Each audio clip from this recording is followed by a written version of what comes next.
If I set the sun beside the moon, and if I set the land beside the sea, and if I set the flower beside the fruit, and if I set the city beside the country, and if I set the man beside the woman, I suppose some fool would talk about one being better. Comparisons by G.K. Chesterton.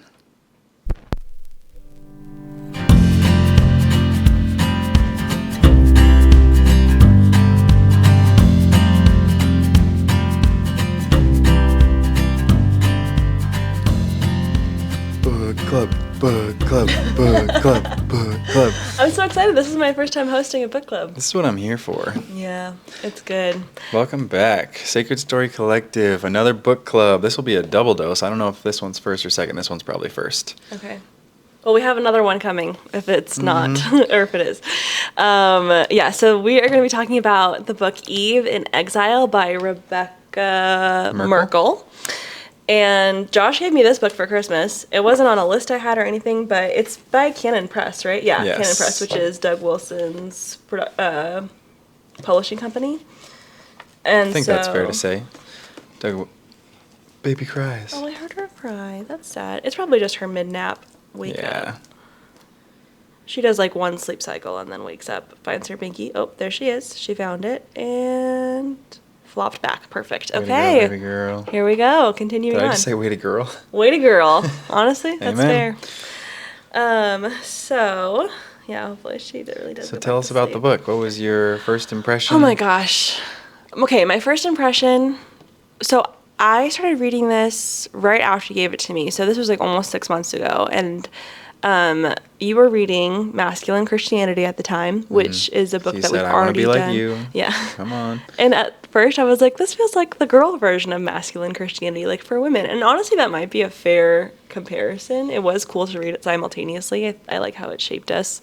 These two books shaped us in the ways that it did started with a foundational understanding of feminism, like history, right? Yeah, that's in the first or second section, I guess. And so at first, because I had read some of Masculine Christianity with you, I was like, oh, this is repetitive. Felt like I was preaching to the choir. And I just wasn't into it at first. And then I actually went back and reread it once I got to the end, because by the midsection I was like eating this book, just loving it. And so I went back and read it from the beginning, and I was like, oh my gosh, I don't even remember reading this at the start. So at first, when I was recommending it to friends before I'd finished it, I said, you'll have to get through the first part. It's like not the best, but then you get to the middle and it's so good.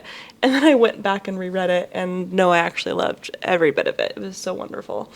Beautiful. It's funny you should say eating this book when it has the poison apple on the front. Oh, no. Okay, so the poison apple. I mean, that's fair. It's as poisoned as could be. Yeah, so true, Full King. of sin. Been waiting for that day. Say that on the podcast. You've said so true before, and I've been like, where is it? Respect for the courts. Do you want to tell people where that's from? I don't know where it's from. Oh, okay, then never mind. I just love, I heard, I'll recommend Haunted Cosmos as a great podcast. For men. Especially for men. There's some particularly freaky episodes early on, but the heart behind the explanations I find very helpful. Yeah. Anyway, they loved, at least in the first season of that show, to say "so true, King" to each other. So that's the farthest back I know it to be dated. Yeah, and so Josh told me that and said that he thought it was so funny. So now I say that to him. I get a "so true" queen every once in a while, and yeah, it's fun. Yeah. Anywho, okay, we better jump in because yes, there's a lot I have to do. a lot do you of have quotes. A quote that summarizes the book somewhat well? Because I feel like we haven't explained what it's about at all. Oh, okay. The subheading of this book is, so it's Eve in Exile and the Restoration of Femininity. So we're going to talk about, like, it's very anti-feminist, which is wonderful in our household. But yeah, it's basically, I think, embracing, that's what it says? No, restoring femininity. But it's about like embracing your femininity in God's design for women and what that looks like. So she explains how the world has approached it through like a feminist perspective. There's a bit of a history lesson in there. I won't quote any of that right now because I want to get to the meat of the subject. We'll probably do a future episode on the history of feminism because it's fascinating, and I think too misunderstood. I think there's too much positive lean towards how destructive the foundations of it are. Yeah, that was super interesting. Like, we tend to think, even as conservative Christians, second wave feminism is when it got really crazy, but we don't look at first wave feminism in the same way. We need to go in and address some of that, which is really interesting, but not for today's. The intention of, to put it as simply as I can right now, the intention of breaking down the family has been there from the beginning. Right. I'd say is easily argued. So yeah. So yeah, that's super interesting, and she looks at a little bit of that in the book. So basically it's like how we get it twisted, and then what we are designed for, and then what that looks like practically is kind of the flow of the book, which is really cool. She has headings in the book. They are 2 distractions, enter feminism, what are women designed for, and I think that might be it. So yeah.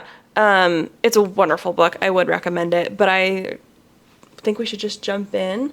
Rather than reading straight out of the book, I went through and just typed out some of the sections to hopefully make this more concise. So, this first section, it's brief. We'll just kind of throw us right into it. And it is from the chapter titled The Mythical Fountain of Fulfillment. And so she talks a lot in this book about what culture says we're supposed to do and be as women. And then she will later address what the Bible says, what God says about what we should do and be as women. So the mythical fountain of fulfillment, she says, our society has ruled that when it comes down to a choice between your husband and your children on one side and you on the other, the right choice, the noble choice, the wise choice is always you. You do what makes you happy. You do what makes you fulfilled. You don't let anyone get in the way of your dreams. You don't settle. You deserve it. You go, girl. This is the logic of the abortion industry. If that baby is going to get in the way of your dreams or your pursuits, then obviously that baby must be eliminated. Nothing must stand in the way of your aspirations.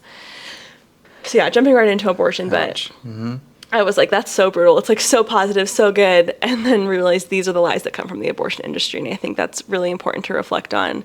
And we'll talk about this in the episode coming up soon when we talk about children and having children, of how we don't realize the waters that we're swimming in, of how the abortion industry has affected how we view and speak about children and families. Because, like, what's wrong with saying, you go girl, and stop all that thinking stuff. that There's nothing wrong with saying, you go girl, that's fine, but yeah. Yeah, hopefully this is easy enough for Christians at least to understand. It makes more sense that people can hold on to this if this life is the extent of what you get. Like, your hope doesn't extend far. So I might as well have as much enjoyment for me and myself alone as possible. But yeah. Want to keep going? I don't like it. Yeah, no, exactly. That's kind of all the commentary that's needed on that section. Okay, so moving into the next section of the book, I'm skipping chapters. When Josh has done book clubs in the past, you've done like one quote from each chapter, but there's just too much good stuff. So instead of just doing quotes of everything that I highlighted or thought was impactful, I chose to read the things that most impacted me and the things that I really remembered from the book that have shaped how I view my own femininity. So that's why there's going to be, I'm skipping huge chunks, and I just would encourage you to go and read the book itself. So anyways, enter feminism is the next section. This chapter is called Psychotropics? I'd say tropics. Yeah, psychotropics, tropical. I had vacation in the tropics. Psychotropics and second wave feminism. So to give a little bit of context, so she gives a whole history lesson. Like I said, she talks about Mary Shelley. She talks about Elizabeth Cady Stanton. She talks about all these people. She gets to Betty Friedman, who is the author of The Feminine Mystique. She kind of lit a match under second wave feminism in the 60s and the sexual revolution and all of that stuff. So let's just give that the context it needs. And then I'll go ahead and start reading. She says, so what on earth was going on with the women of the 50s? Oh, so sorry. Let me give more clarification.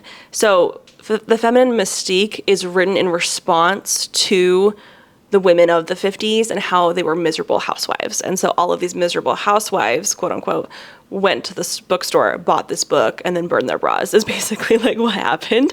And so like, why did not only Betty Friedman, but all of the women who loved and embraced the Feminine Mystique book, why do they have this response? Well, these are women that experienced their femininity, their womanhood in the 50s. And so what was going on?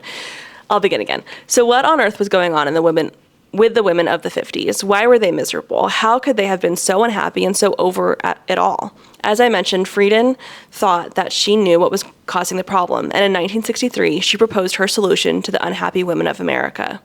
What they needed was the opportunity to pursue careers outside the home and the liberty to leave behind their children and husbands in order to fulfill themselves.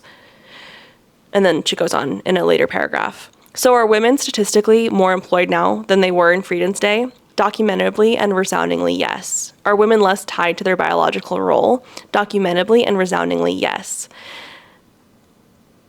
Because has it brought the happiness we were promised? Documentably and resoundingly, no. If we go purely on the basis of the prescription levels, women are even sadder now than they were then. I'm afraid that Friedan's thesis simply does not hold up. For the last 50 years, American women have chased the rainbow, and the pot of happy has not turned up. If we today somehow managed to successfully recreate the 50s, we would also have unavoidably recreated the preconditions for the 60s. Those 2 decades are a package deal. Too often conservatives and liberals are fighting over a completely irrelevant issue when it comes to this. The liberals think that the vomiting was necessary and helpful. Pay no mind to the fact that our country is now at a high fever, quivering spastically on the floor, showing no signs of improvement. And the ultra-conservatives argue that this whole situation is terrible, so let's go back to the idyllic and nostalgic day when we ate the bad oyster and then eat it again. So if you were following that, basically she's saying, and she talks about this early in the book too, in a really profound way of explaining that a lot of women who hold values similar to ours, where we hold strong Christian values. We want to be women who pour into our home, to our husbands and our children. But we can get caught up in a fantasy idea of what that would look like, whether that's like, I'm a Little House on the Prairie kind of girl. Ma Ingalls, that's my vibe. But there's also like, whether you want to be Little House on the Prairie or you want to be some Jane Austen version of femininity, or like the 1950s housewife. We had this fantasy of what being a woman could be like without sin, but none of those are examples of being a woman without sin, because sin was still in the world then as it is now. And so we take it and have wrong ideas about it. So specifically in the 50s, we moved away from a woman who was having like difficult housework to being a bit demoralized, and that's in the next paragraph that I'll read. But before I go on, did you have thoughts on that? And then accepted self-obsession as the best possible path. Yeah. This just blows me away when you reflect on it and how widely accepted it still is, seemingly.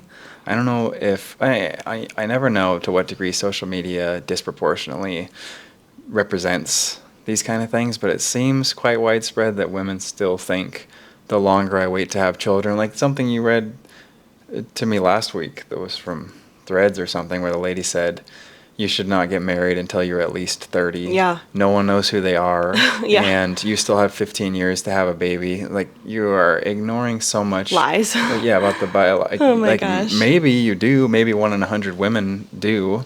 But it's not going to be widely applicable. I'm just blown away considering how you could go from your body has this miraculous capability to grow and develop life, and then you get to nourish that life.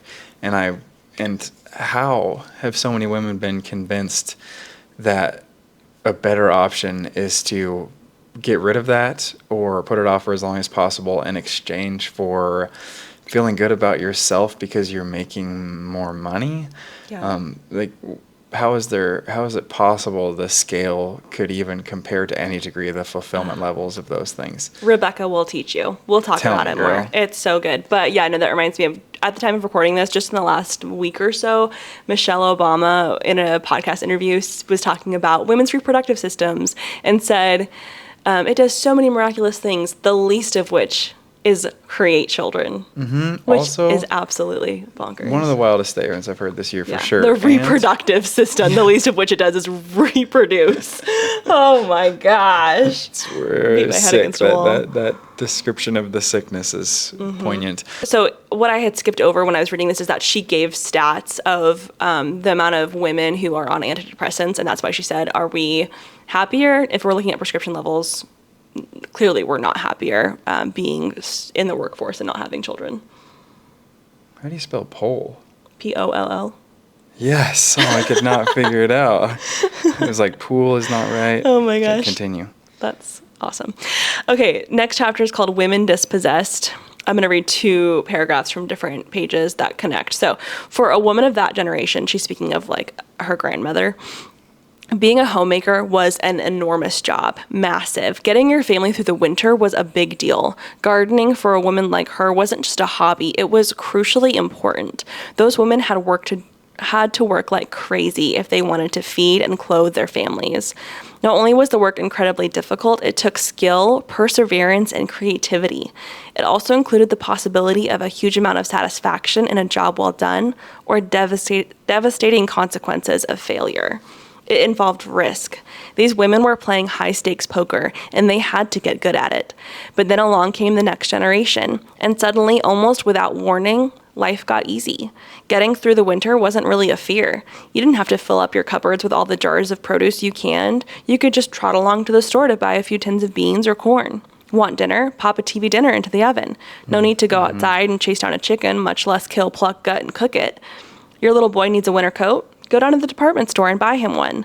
No need to pick apart your husband's old coat and remake it for your child. Problems that would have taken a woman of a previous generation a week to solve can now be fixed with a simple phone call to order something from a catalog.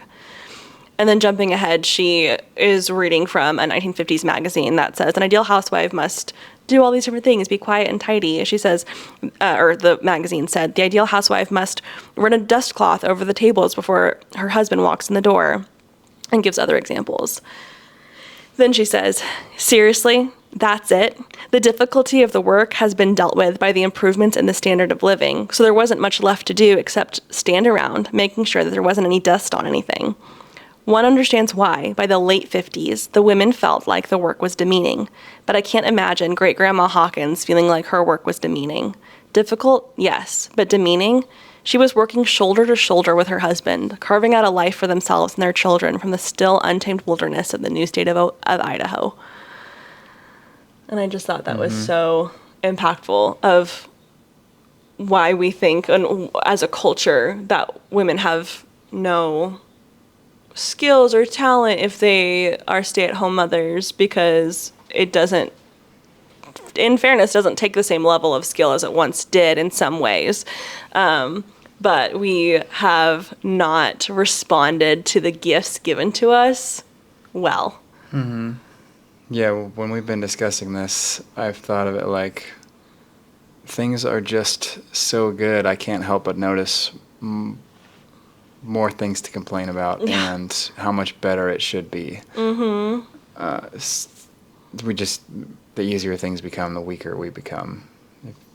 If you're unchallenged, you get atrophied. So it's clearly happened with the mental state. And I'm sure... I lost my thought again. Yeah. Well, what's so interesting about this book is, like, she really hooks you in, and that's why, at first she says, explaining the 50s led to the 60s. So as in, like, the unsatisfied housewife led to the sexual revolution of the 60s and second wave feminism, and you're like, wait, what do you mean, how? And then she goes into that section and you're like, oh my gosh, that totally makes sense. I see that now, but what are we supposed to do now? Because we have all this free time. You're right. What are we supposed to do with that? Is my work demeaning?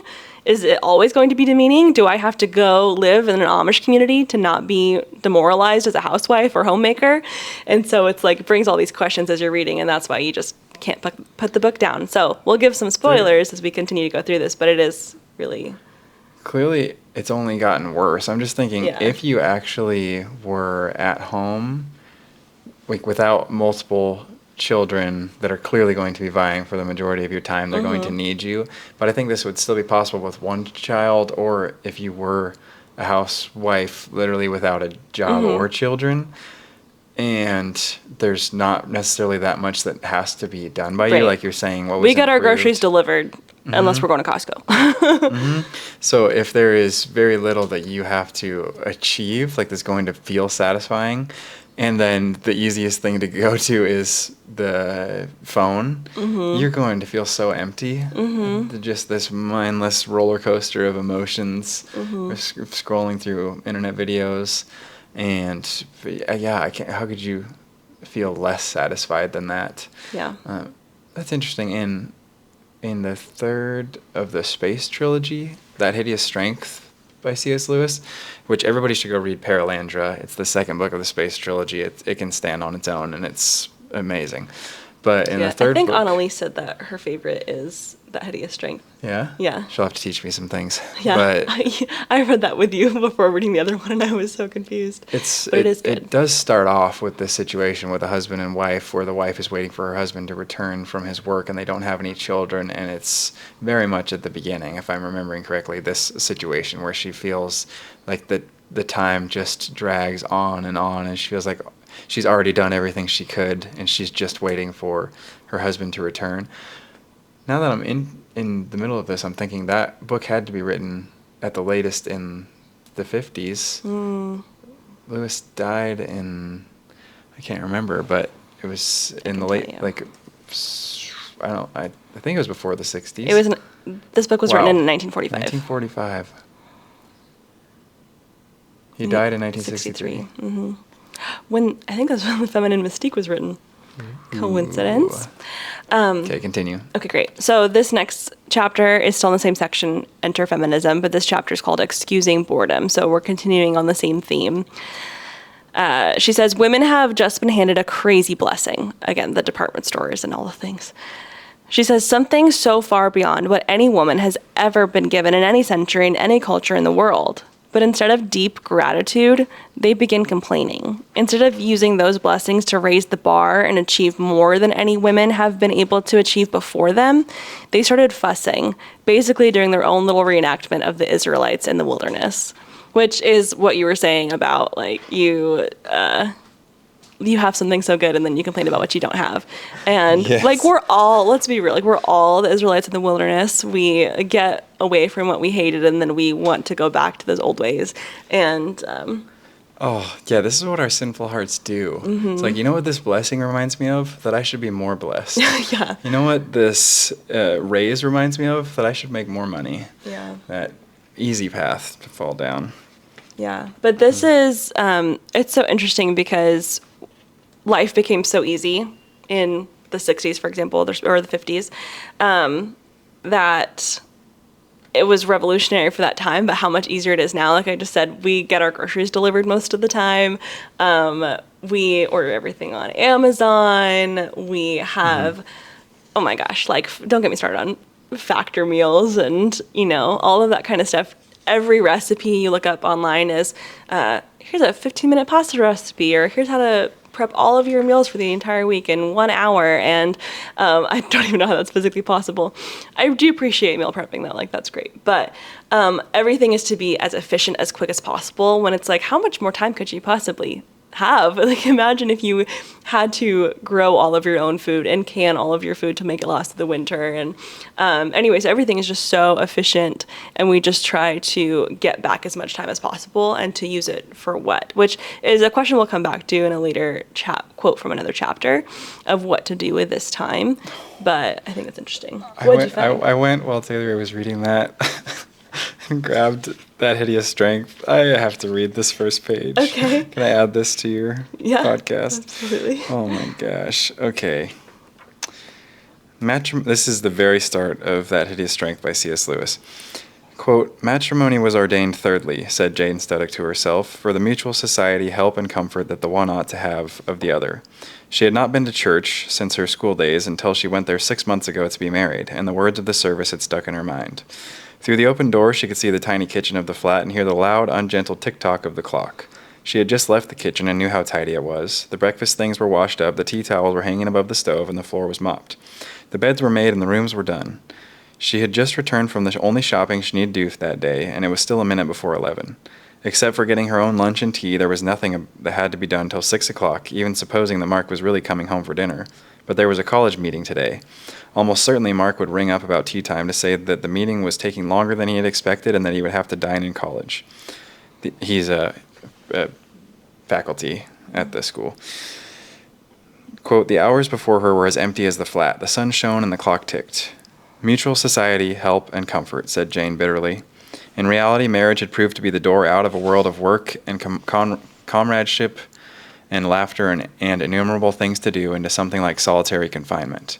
For some years before their marriage, she had never seen so little of Mark as she had done in the last 6 months. Even when he was at home, he hardly ever talked. He was always either sleepy or intellectually preoccupied. While they had been friends, and later when they were lovers, life itself had seemed too short for all they had to say to each other. But now, why had he married her? Was he still in love? If so, being in love must mean totally different things to men and women. Was it the crude truth that all the endless talks which had seemed to her before they were married the very medium of love itself had never been to him more than a preliminary? Here I am, starting to waste another morning, mooning, said Jane to herself, sharply. I must do some work. By work she meant her doctorate thesis on Dawn. She had always intended to continue her own career as a scholar after she was married. That was one of the reasons why they were to have no children, at any rate for a long time yet. I can stop there. That's fascinating. She's just wound up in her mind. Yeah.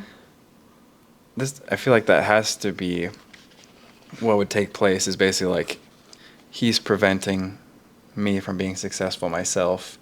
This kind of thought probably gets dulled by the mind-numbingness of these little computers we carry around.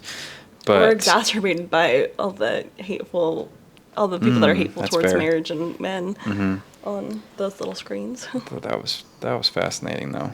Yeah. Yeah, a good example of what we're talking about, for sure. Did you want to add anything else, or should I keep going? No, it's okay. Too much to talk about. I know. There's so many things. I don't want us to think, oh, there's too much to talk about, so we can't talk about it at all, because then I'll just spend the whole time reading this book instead. But there are some really good things coming. We can continue. All I just right. wanted to put that in as an example. Yeah, I think that's wonderful. Okay, so next we're moving on to the section titled, What Are Women Designed For? So she discusses what women are not designed for, which is abortion, which is like abandoning their families for going to work, which she'll discuss more in a little bit, and just being mind-numbingly bored because there's nothing to do, because all of our work is taken away, or the work that we think we're supposed to do is taken away. So now, what are women designed for? There's a few different chapters in here. One is titled Subdue. And so she's reading from Genesis and talking about like subduing the earth. And yeah, it's great. So anyways, this is one paragraph. She says, and women were created by God to run, to charge at things, to work like crazy. I think this is actually why women can be incredibly successful in the corporate world, because contrary to the belief of traditionalists who think that the quote-unquote weaker vessel means that women are too tender to do anything much, women are actually capable of killing themselves for others. If a woman successfully replaces a family with a career and her personal priorities, she is capable of laying herself down for it to an almost absurd degree that won't necessarily make her happy, mind you. If the racehorse figures out how to run in a circle in the backyard over and over and over all day, it's showing you what it's capable of. Oh, that it's capable of running, but surely everyone can see that the setting is all wrong. That's fascinating. I like that example, having recently read Seabiscuit, which was Yeah. so interesting. So this explains how women can fall for this trap, that it's going to be more fulfilling, and then kind of when you get there has to be an eventual, it's a pretty short window where you can get out of this mindset before it's too late. Yeah. Because if you're convinced of this by the time you, let's say like the earliest you're going to get married is probably 20, and if you're convinced of it by then that you need to wait to get married, and realistically like 35 is really pushing it to try and have any children. The statistics are getting pretty low by then. So if you spend 10 years and you realize at 30 that you want to have a family, that this life's not fulfilling you, now you've got pretty short time to find someone worthy of marriage and create lives. And Yeah. Yeah, and if you used birth control to prevent yourself from getting pregnant, then you might have debilitated your body from getting pregnant even further because of its harmful effects on your hormones and uterine lining and all those things that we had to learn about in our infertility journey. Trying to be a man at the root of it. Yeah, absolutely. So I thought that was really fascinating. It kind of goes back to, in a different sense, what we talked about in the submission episode, how when women intentionally deny their design to be mothers, they become plant moms and dog moms and all those things. And they can treat their careers the same as if their careers are their children. They pour everything out for these things that don't matter as much as the immortal souls that they're meant to bear and raise, if that's God's will for their life. I feel like that is fitting to this racehorse situation, like the thoroughbred horses. There was this section in Seabiscuit talking about how if you just leave them out in a pen and no trainers go to them, the horses end up racing each other. Wow. Because they have some understanding of who is the most capable and powerful. Wow, that's so cool. And so if did you just say the thing about women passing or ending up trying to mother things that aren't important? Yes. I felt like I was in between hearing you and thinking about the horses. About Seabiscuit. Yeah. I'm used to it. Ever since you read Seabiscuit, I know every other thought in your mind. It's like in Seabiscuit, eat biscuit. I do that. Josh said that. It was really funny. Children of Men, another book, is where the youngest person on Earth is 18 years old and has just died, so it's a big deal.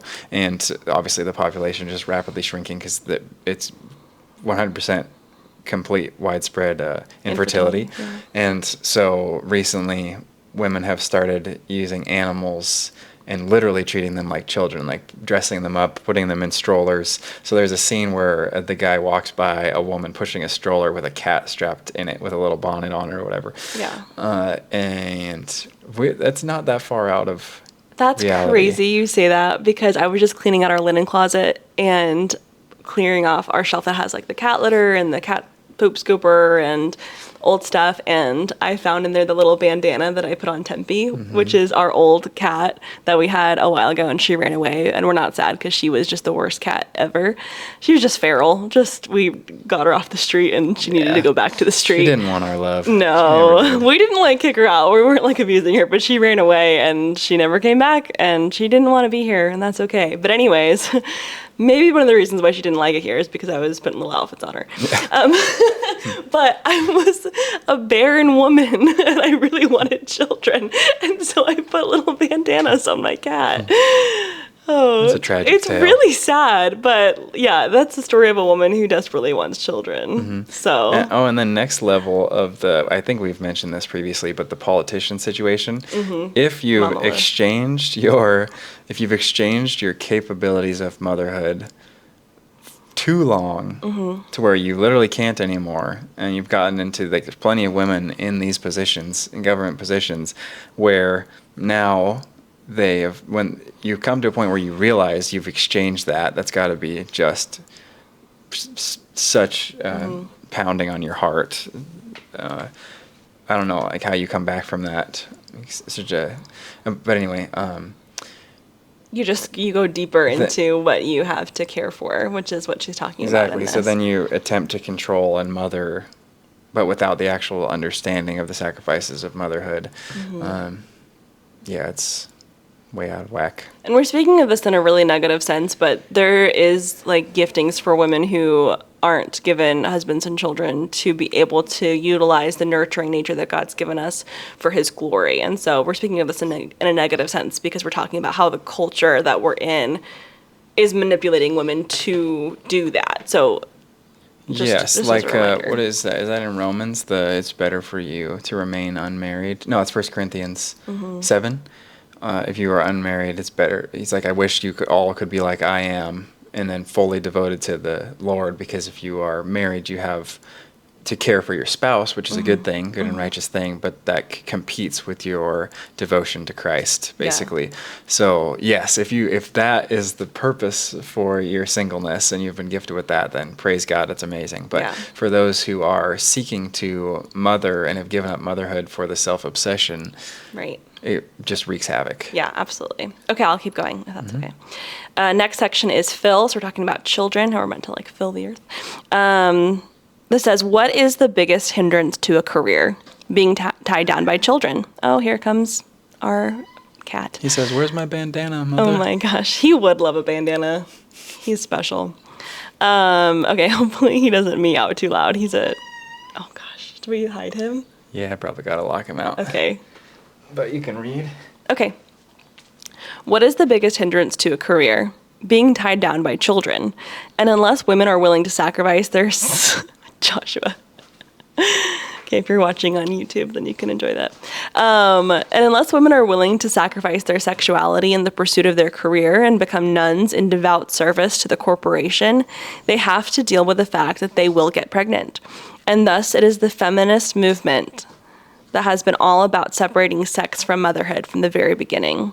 The battle is now so completely won that even many married Christian couples think of birth control almost as a sacrament, and many treat the idea of babies as an optional add-on to their relationship. We live in a society which despises fruitfulness, tolerating it only when it is a sort of self-conscious decision, a baby added on as a little garnish on top of a successful career, like the small flourish of kale on the side of your dinner plate. Not really necessary, just decorative, and definitely not the point of the meal. That hurts. So sick. But that's how it's like, it's infiltrating. I love that she says, even Christian couples, we treat birth control like it's necessary. We get married. This is what Josh and I did. We got married and we said, well, we'll wait 3 to 5 years because that's what you're supposed to do. And who told us that? That's just like... Everybody. Oh, yeah, in the other book club, so following this, we do 10 ways to destroy the imagination of your child, which is satirical. It's just been a running joke for us. Yep. But one of the things in there was related to this. Where did it go? What did you just say? Kale. Removing sex. Oh, yeah, we did talk about separating sex from marriage. Oh, I was just thinking of the regurgitation. How one of the things in there was to teach your child to... Part of it was kind of politicize everything, but basically to just think you know so much that you only have to respond with a slogan. So you know everything... what is it? A mile wide, an inch deep. So everything is. I understand everything, so I don't really have to listen because I have a response to all. But I legitimately understand nothing. Yeah.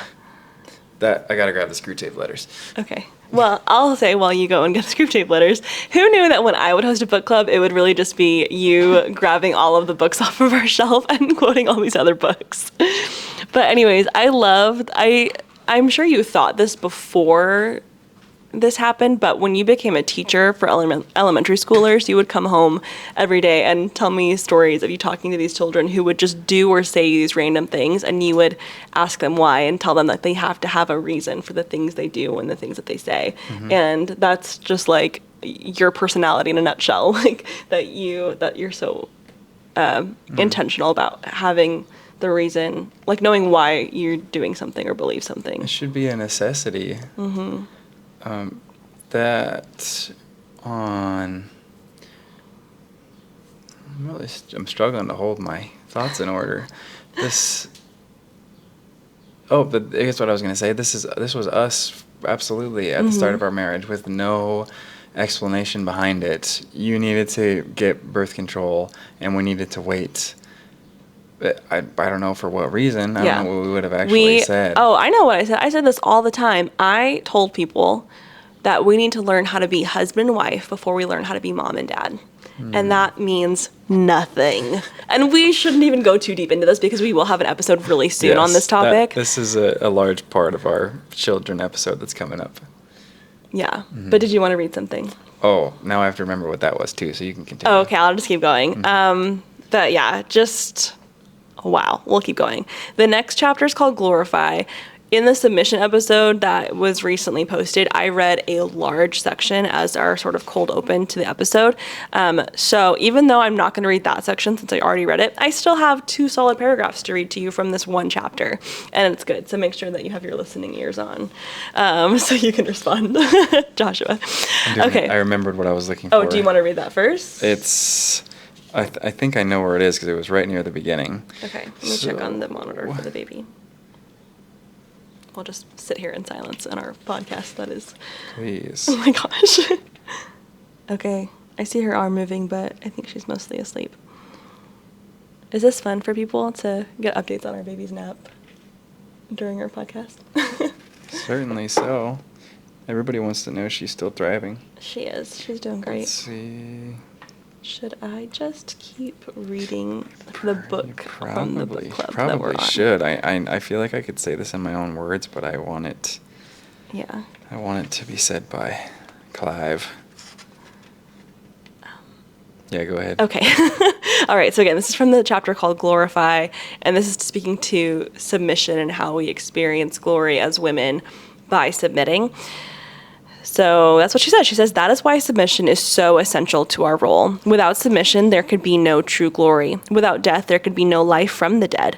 Without a seed going into the ground, no life could come up from the ground. When a woman submits, when she lays herself down, when she, like Christ, offers herself up to the death of humility in submission to someone who is an equal, that is the field in which glory grows. In the words of Shelley, although he meant it to be entirely godless, if winter comes, can spring be far behind? In Scripture, submission and glory always go together, and in that sequence. So that's beautiful. It's kind of the connecting thought from the submission podcast when I read that large section, and just how we get to reflect Christ in our submission to our equal, as Christ submitted to his Father, who he is equal to, and they are one in the Trinity. They are all one. As wives submit to their husbands, they're submitting to their equal and experience glory as Christ was glorified, in a smaller way, but a picture of that.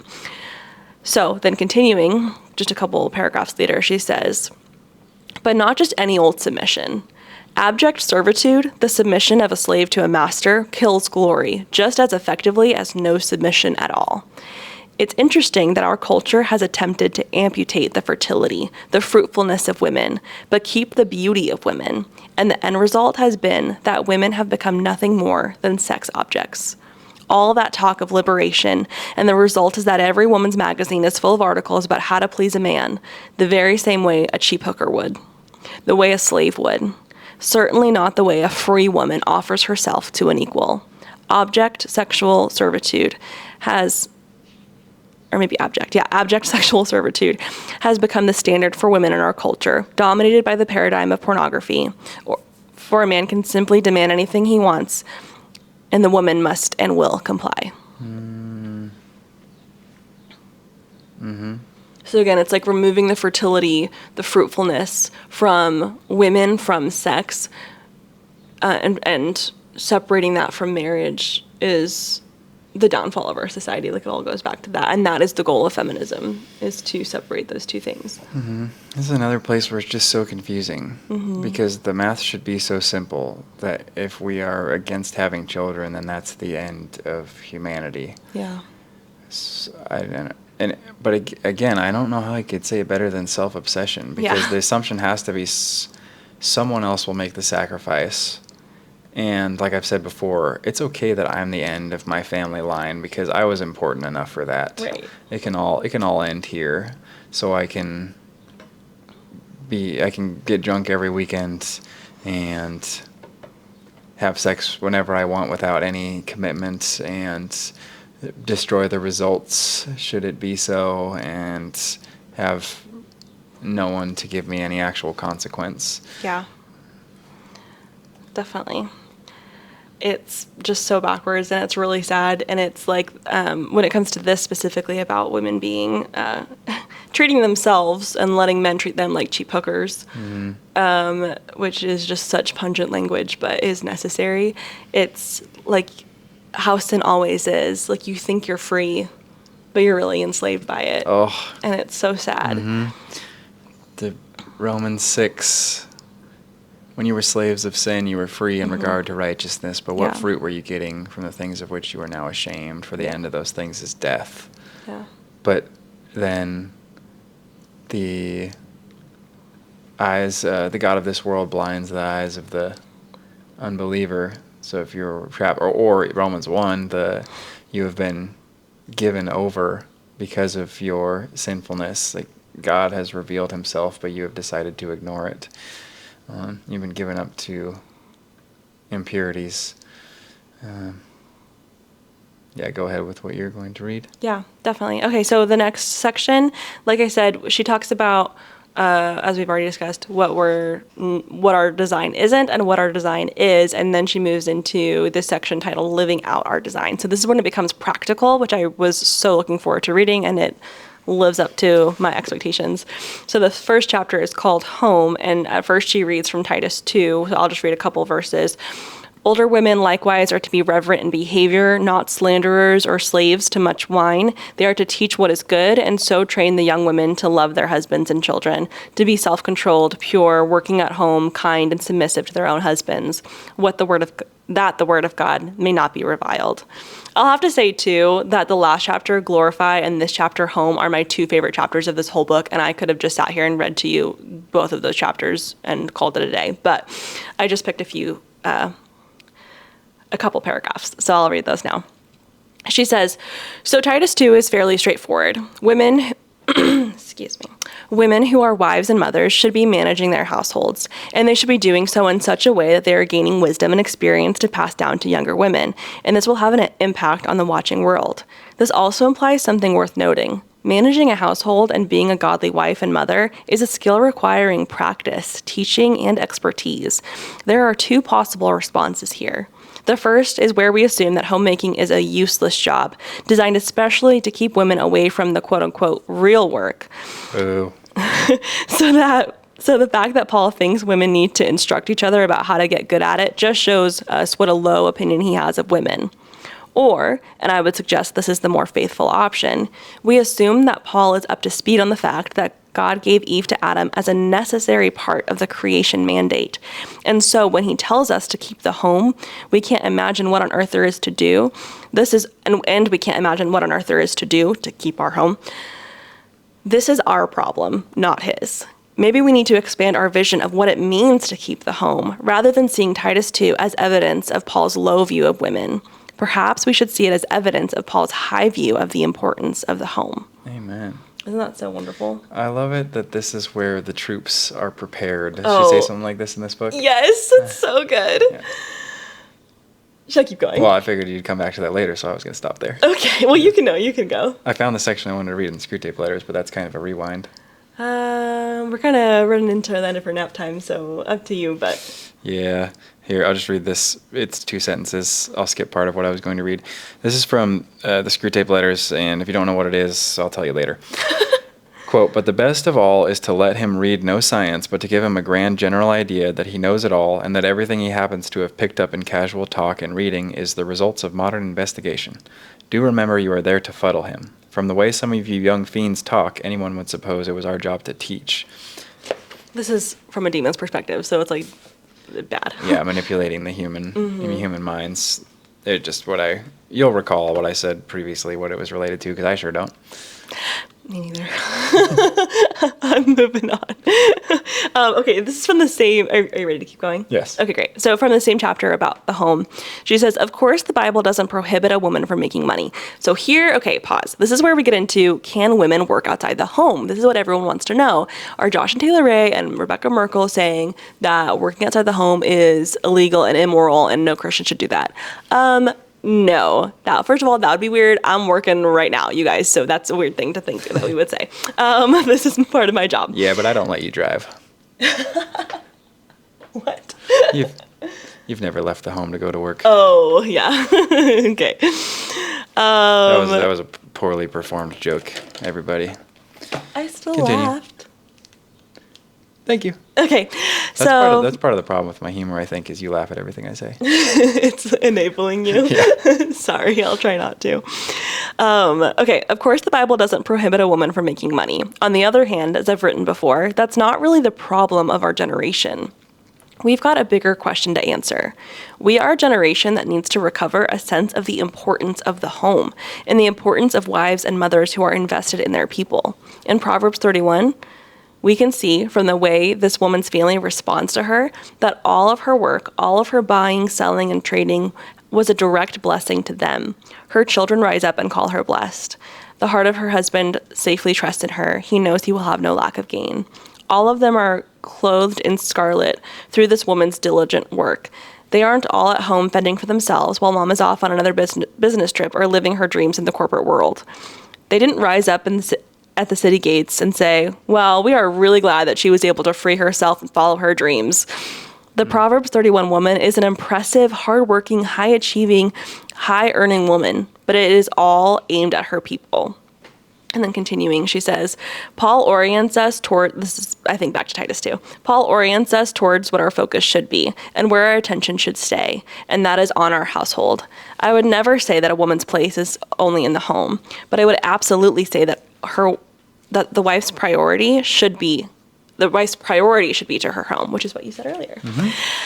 If a woman is managing her home in such a way that it fills up and overflows and spills out into business endeavors, it should be the kind of thing that is a blessing to people, giving more to them and not less. Her home should be what she is pointed at, not the thing that she's trying to escape.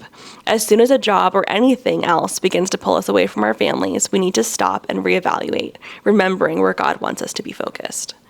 So I love that. I think that's so great. I think that calls into question, talking practically about, if I'm a teacher, should I lay aside my $35,000 yearly income and spend all of that on daycare so I can go raise someone else's kids while someone else raises mine? Probably not. And maybe it's a different situation where your kids are older and they can go to that school, and so you can work and your kids will be at school with you, and that's different.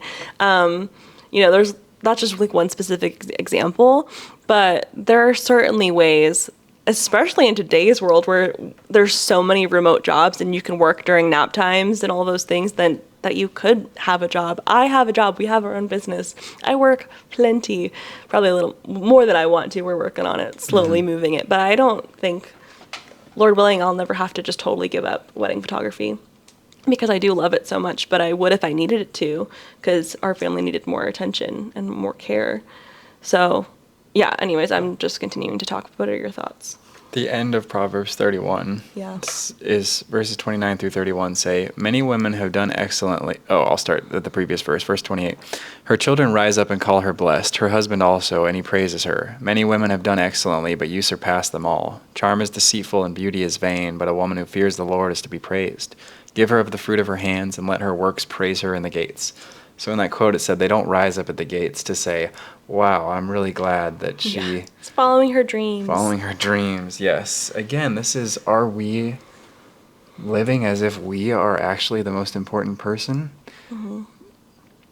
If so, we should be addressing that as quickly as possible, because it should not be true. That's one of the most important things about having children, is we need to be slapped by that truth. Yeah, that's one of the reasons why children are only blessings, is because they remind you of that. Mm-hmm. Like, I have been changed so much, more so than becoming a wife, although I should have been more challenged sooner about my own selfishness. And yeah, it's just been an incredible gift to be a mother. And obviously, it can be put forth in other realms, just the, like in the place that you work with, serving at your church with your spouse, friends and family. Plenty of that, but children, it's just, you can't get away from them. Mm-hmm. You really can't. They just follow you and bang on the doors. Mama! Mama! I love it. Blah, blah, please. Blah, blah. I must have it. I will not last another minute. That means peanut butter.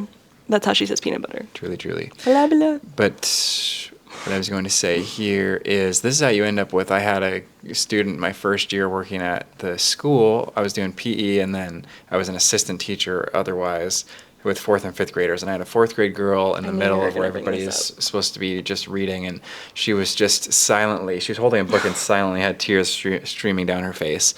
And I went and asked her gently what's going on, if she's okay, and she said, I don't know exactly what the timeline was, but like, I haven't seen my mom in 2 weeks, and she said she was going to find herself. I don't know if she had gotten that phrasing directly from her mom or what, but I know she did not have as you could assume, a steady and healthy father presence in her house. And somehow, I don't know if she was staying with friends or what, but her mom had just left and doing who knows what because she didn't see it as a legitimate responsibility to care for her children at that point in time. And her children were suffering for it because she was more important than them. That's so heavy. That's so sad. And it should be a wake-up call. Not that if you're hearing this, I don't want a woman to hear this and say like, oh, I would never do that to my child. So like obviously I don't relate to any of this because I would never just go to find myself and abandon my child, because that is just one of the most evil things I've ever heard in my life. But we need to look at how our beliefs are informing our lives or how they're not. So this was a big thing for me, realizing that I would never in my life say that my child and my desire to have more children, and i.e. like working on my fertility, trying to get pregnant. So like my home, my family, I would never say that my family gets in the way of my career, because I don't care about my career as much as I care about my family. I would say that my career gets in the way of my family. Like, I don't care about my career as much. I want to be spending time with my family. And so when I have to go and do work, that's getting in the way of my life that I care about more. Love my job, like I said, but one thing is always going to get in the way of the other. So I would never say that my family gets in the way of my career, but is my life looking like that? And if it is, I need to change some things. So how are we allocating our time? Where are we putting our energy? I love a quote, which I'm just going to paraphrase, but the idea of like, you're always, when you're with your children, you're thinking about, you've got your home office, you've got work to do, or you've got even work to do around the house, and you think, I've got to get back to more important work, but my kids want to play with me, and remembering that they are the more important work. That makes me want to cry. Yes. I love that. This, as an example of that, what we had the previous church we went to in our small group, the leader one day said, I've always been really big on making lists, and I would know exactly what I was going to do each day. And when we started having children, I didn't stop doing that. I still wrote out my list, and then I walked outside, I ripped it in pieces, and I let it go into the wind. That's so real. Like, that's so real. Just today, I have a bunch of things to do. I started reorganizing our linen closets. We have a friend from church who's going to move into one of our bedrooms, and so I was like cleaning that out and cleaning out the linen closet, and our hallway is still trashed and full of linens and things, because as soon as I started that project, Lucy Ray's teething got the best of her and she's having a really hard day, and so I just sat here and read books and ate snacks and more snacks.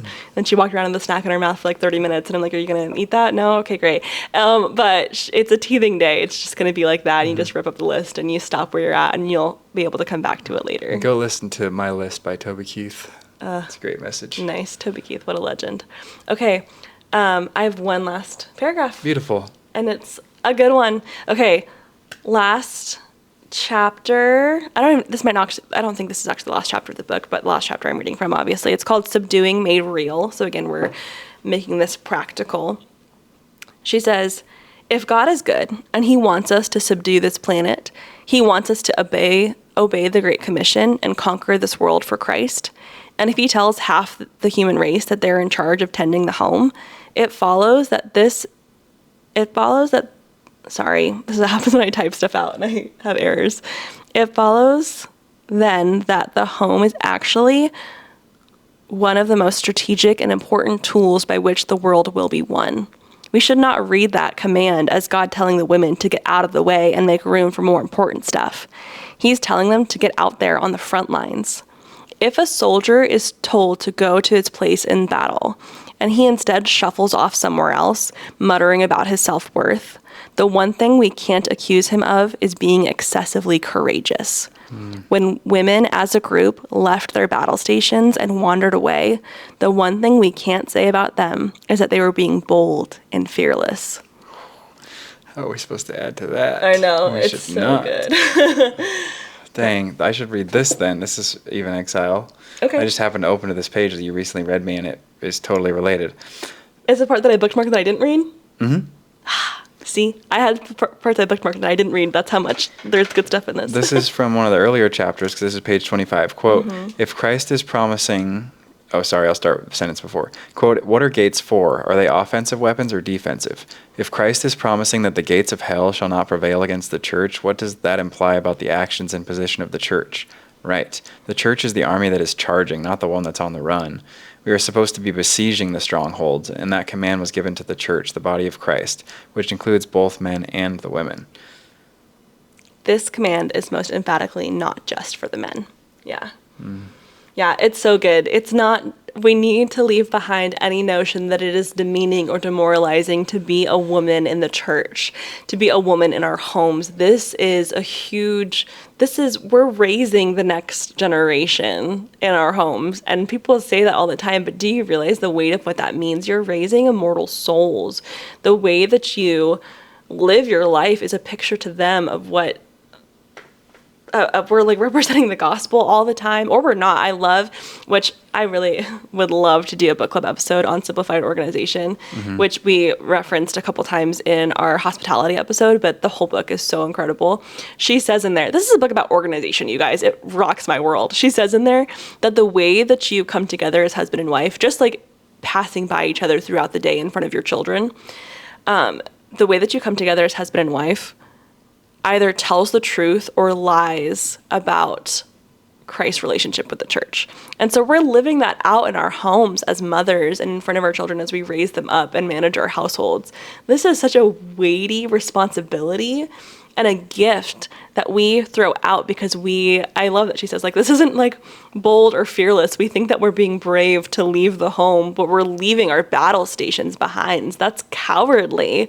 And like, this isn't speaking like if you're like, oh, well, I need to have this part-time job where I work from home during nap time to be able to help my husband provide for our family. Oh no, I'm being a coward. I'm like, no, that's not what's happening. I want you to hear what we're saying.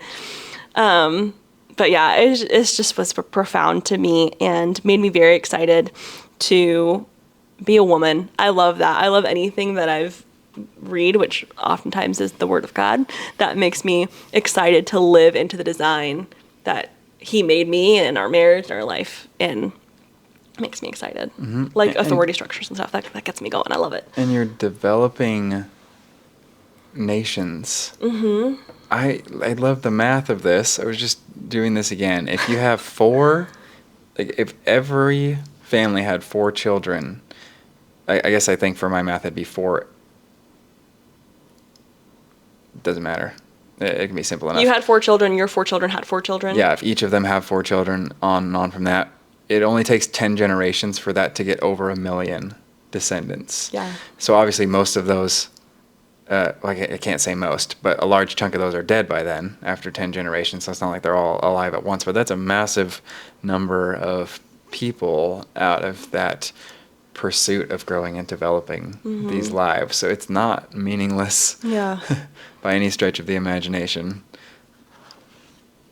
Yeah, it's so good. She talks in the book too about how we're not just supposed to raise children, we're supposed to raise godly children and how that matters. And yeah, that's why we need to take that responsibility seriously and not just put them in front of screens and let the culture raise our children. We are meant to raise them and raise godly children to go and make disciples of all nations. Yeah, recognize what we're being distracted by, and if that time would be better suited around our children, even doing things that are seemingly unimportant, it should still be traded for that time because it's not unimportant. So just got to get that straightened out. Yeah, so good. I'm wondering if as we are doing these book club episodes, if our friends that listen to this have other books that we haven't read that they think that we should read.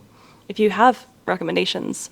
I recently started to like reading, so send your recommendations. Josh, for the past 6 years, has loved reading, so odds of you recommending a book he hasn't read, maybe unlikely. But if you listen to us for the next 6 years, you'll become readers too.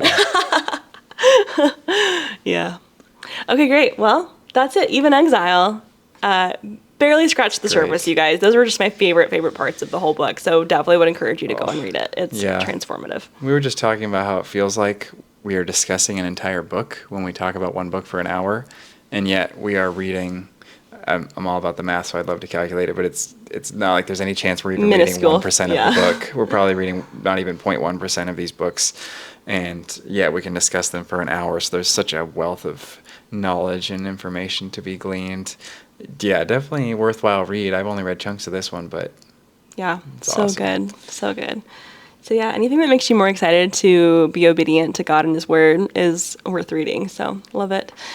All right, well, next time we'll be doing another book club episode. So hope you like these. And then after that episode, we'll be beginning the fall season. Or will Q&A be before or after this? Good point. I think There it'll might be be a our few in Q&A between. episode, which is too late to send in questions for that episode, but keep sending them in if you have them, and then we'll answer them in future episodes. And then we'll be starting the fall mini-series of our season. But actually, we might be doing some vault episodes in between. Oh, maybe. Because we still have to listen to them, because these are from a couple years ago, Yeah. and we might be backwards. I think we'll at least do one, because this is when it was the summer right before we had the miraculous adoption of Lucy Ray, so our which that infertility will also story. be being posted soon. Our adoption story. And we recorded these episodes on our drive to Oregon that year, and one of them was about things you should not say to someone who's going through infertility. Yeah. I think that was probably helpful, but we'll take a look. Yeah, we'll listen to it and see if we still made sense back then. And for today, yes, thanks for being here again. We're out of here. Jesus loves you, so go and sin no more.